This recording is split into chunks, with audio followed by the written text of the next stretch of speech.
solicitar uma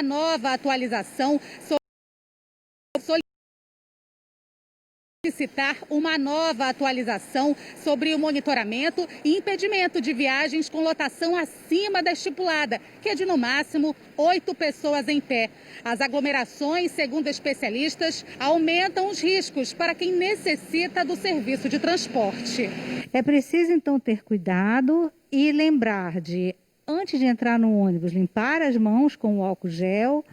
Ao subir, tentar ficar o mais distante possível das outras pessoas, e também não tocar o rosto depois de tocar as superfícies. Mesmo que alguns passageiros sigam as recomendações de higiene, o pedido mesmo é que o número de ônibus circulando seja ampliado. Tem que botar mais transporte, em vez de ser de uma hora, pelo menos de meia hora.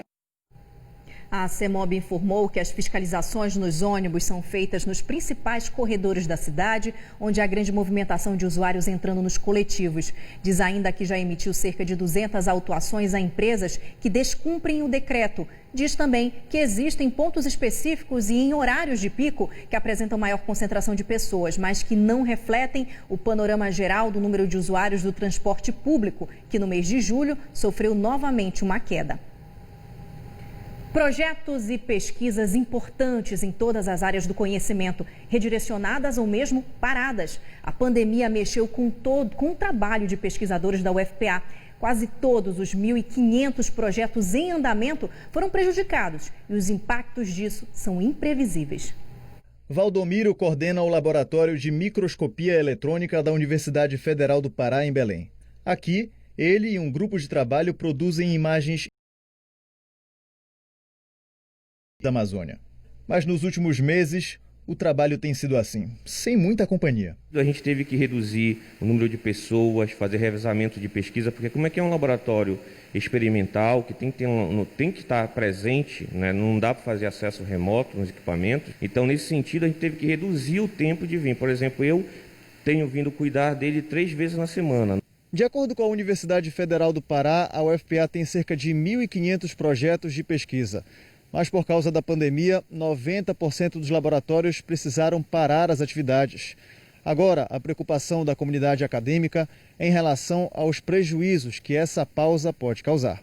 Essa é uma situação que preocupa muito e, efetivamente, essa parada traz atrasos na formação dos alunos, porque muitos resultados que normalmente são alcançados na faixa de 2 anos, 4 anos, agora já tem aí alguns meses de atraso. No Laboratório de Neuroplasticidade da UFPA, todos os 12 projetos de pesquisa estão parados. E entre as pesquisas, um projeto que auxilia o tratamento de pessoas com a doença de Parkinson e também a produção de dispositivos biomédicos como impressora 3D. Apesar de nós, às vezes, ficarmos um pouco ansiosos, porque nós vemos que o tempo está passando, mas eu acredito que como é uma situação que todos nós estamos passando enquanto sociedade, né, isso nos fornece uma certa capacidade de compreender melhor e saber que esse momento vai passar e que nós vamos retomar as atividades. Apesar das pesquisas suspensas, o grupo percebeu que esse não era o momento de ficar parado.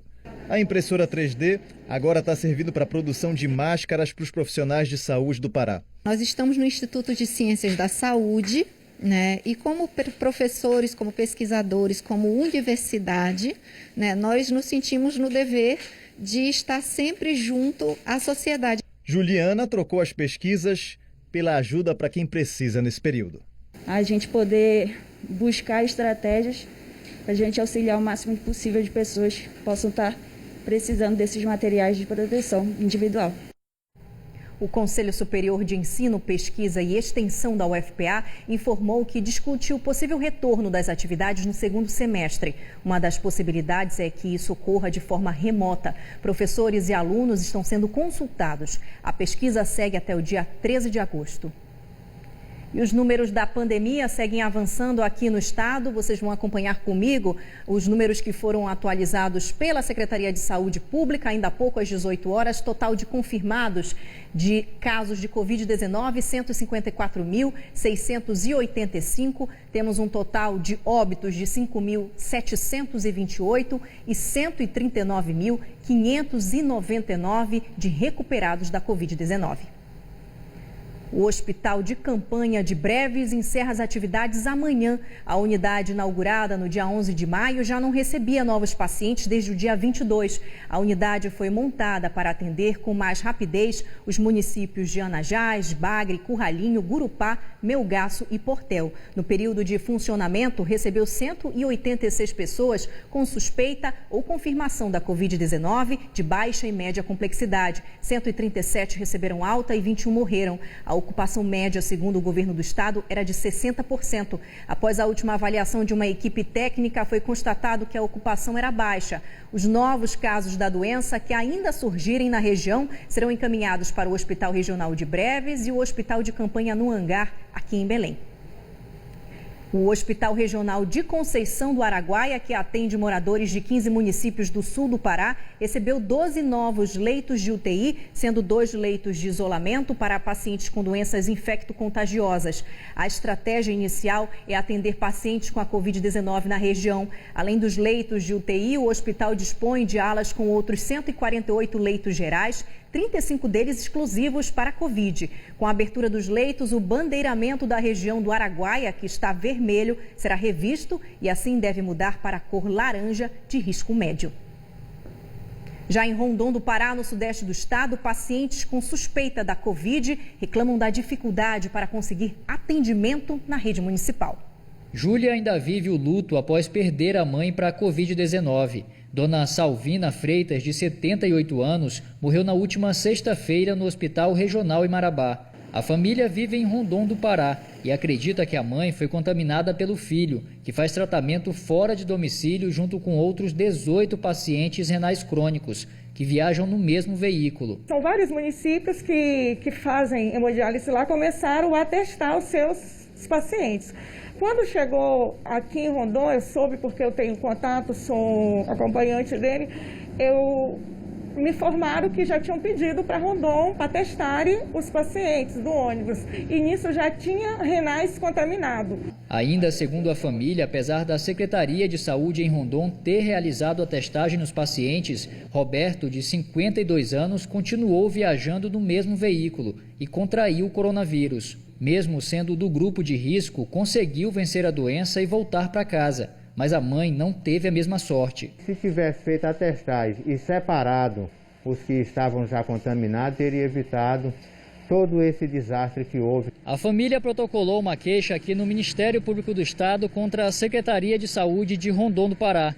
Segundo a denúncia, a gestão se negou em realizar a testagem de pacientes suspeitos com a Covid-19. Em Rondon do Pará, que tem aproximadamente 52 mil habitantes, os pacientes suspeitos com a Covid-19 são encaminhados para este hospital do município, que não possui UTI para casos graves. Quem precisa de transferência é encaminhado para hospitais em Marabá. Somente 600 testes rápidos foram realizados até agora na cidade. 341 casos foram confirmados.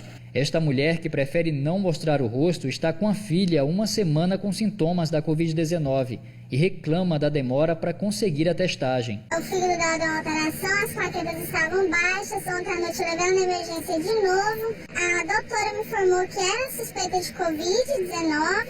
Eles não me deram certeza que vão fazer o teste dela. A mãe da Natália, a enfermeira Carla Milene, de 49 anos, que atuava há mais de 15 no Hospital Municipal de Rondon, morreu no início de maio, vítima do novo coronavírus. A filha também responsabiliza o município por não afastar a profissional. Ela trabalhou doente por vários dias fraca, tendo desmaio, com muita tosse, com falta de ar e mesmo assim não foi afastada. Todos os profissionais de saúde que apresentam sinais e sintomas de gripe, imediatamente eles são afastados pela equipe médica. A secretária também esclarece o caso de Dona Salvina, que, segundo a família, não conseguiu ambulância para ser transferida para Marabá. A ambulância ela é liberada a partir que o leito é liberado. E não houve a liberação desse leito. Eles levaram por conta própria, sem o leito estar liberado. Colocaram dentro do carro e levaram por conta própria. No momento que eu busquei, tanto para minha mãe quanto para o meu irmão, eles negligenciaram. A saúde, o que diz a Constituição, não foi cumprido na nossa vida. Sobre as denúncias de falta de testes para a Covid-19, que você acompanhou no início da reportagem, a Secretaria de Saúde de Rondon do Pará informou que já abriu licitação para a compra de 2 mil testes rápidos para a Covid-19. Depois do intervalo, as escolas particulares querem que a